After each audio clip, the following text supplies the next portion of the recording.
Good morning, my viewers. My name remains Frank Olawale Ojo. For many years now, I've never really been a lover of refined sugar. I've always searched for healthier alternative, and like most people, I settled for honey. That decision became even more important when some of my friends were diagnosed with diabetes. Their doctors advised them to completely stop using natural sugar. If they needed sweetener or if they needed sweetness in tea, milk, or food, they were told to use honey instead. So naturally, we trusted honey. All of us trusted honey. But something struck me over the last 2 years. I began to realize that most of the honey sold to us may not be pure. You buy honey and sellers confidently tell you, test it, put it in water, put it on paper, light it with a match. You do all these tests and the honey passes. It looks real. But after some time at home, sometimes something strange happens. At the bottom of the bottle, you begin to see particles of sugar settling. That was alarming, right? Imagine being told by your doctor not to eat sugar. You agree. You switch to honey, only to later discover that what you've been consuming is compromised honey mixed with sugar.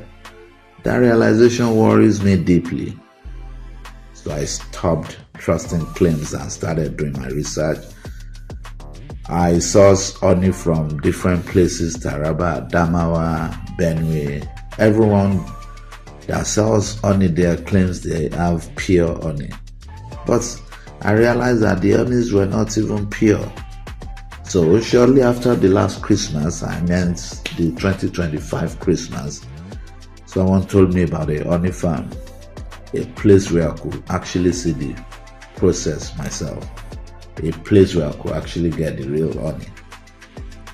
I booked an appointment and I went there. I'm not doing this to accuse anyone, but to understand the truth. I invite you to join me on this journey.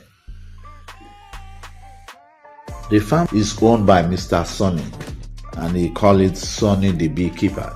Mr. Sonny does not just rear bee, he does not just produce honey, he teaches the entire process. He helps individual and community set up their own honey farms.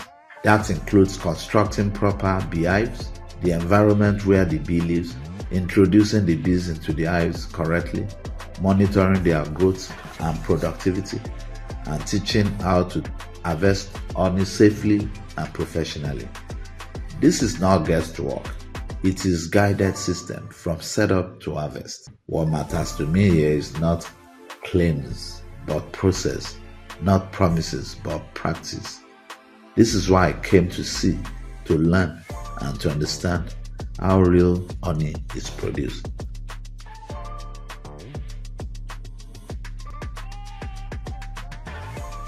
These boxes you are seeing were constructed by Mr. Sonny, the beekeeper. These are the beehives. This is where the bees live. Inside each hive, you have the queen, the worker bees, and the entire colony structure. This is their home. This is where they function, and this is where they produce honey. Everything starts here: the order, the process, and the productivity of the bees. If the hive is right, the honey will be right. Like I mentioned earlier, this is the beehive, and inside the beehive, we have what are called bars, BARS. Each of these planks you are seeing is called a bar. In a single beehive, there are about 20 bars. It depends on the size of your beehive. It could be more than that and it could be less than. But in this particular one, we have 20 bars. Each bar carries one honeycomb. Honeycomb is actually in itself is not man-made. It is produced entirely by the bees. The bees build the honeycomb and neatly fix it onto each bar. This is how the honey is formed, stored, and later harvested. Nothing here is artificial. Everything follows order and structure. Each honeycomb can contain different things: adult bees, baby bees, pollen, which is bees' food, or honey. When it is time to harvest, the beekeeper does not destroy the hive. A control heat is applied to the side of the beehive. The heat gently drives the bees away to the other side. This allows the beekeeper to slightly open the hive and remove one honeycomb at a time. Each honeycomb is carefully inspected. If it contains baby bees, it is returned. If it contains pollen, it is also left inside. But if it is fully drenched with honey, then it is harvested. Harvesting is not force, it is selected, patience, and respect for the bees system. When you harvest from a particular bar, you return that bar and the process starts all over again. The bees will construct a new honeycomb over and over. So once you have a beehive, you use it for years. The beehives comes in different types. Some of the beehives, they are double-decked, designed to increase capacity and productivity. In this farm alone, there are over 200 beehives. Depending on the setup, beehives can be hung above the ground, placed on tables, or set directly on the floor. What matters is not just the number of hives, but how they are positioned and managed. Bees are flying all around us. At this point, we cannot open the beehives. Disturbing them would cause trouble.